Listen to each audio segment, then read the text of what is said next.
দেখো এখন বাজে 12টা, টাইম কলে জল চলে এসেছে। আর এদিকে দেখো স্নান করতে চলে এসেছে অভ্র শুভ্র। দেখো অভ্রর কত দায়িত্ব, দেখেছো? ভাইকে স্নান করিয়ে দিচ্ছে।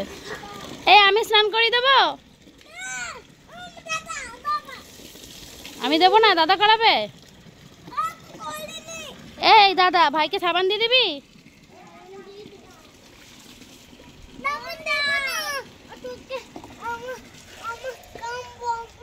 কানবি সাবান দিলে? দেখো আর আমার কোনো কষ্ট নেই, আমাকে কিছু করতে হবে না, বড় বড় হয়ে গেছে দেখেছো? তুই কি করছিস? আগে ওকে স্নান করা। বাবা, ভাইয়ের গা হাত পা ডলে দে। কিরে, গা হাত পাটা ডলে দে। গা হাত পাটা ডলে দে, হাত পা ডলে দাও, গা হাত পা নোংরা আছে না।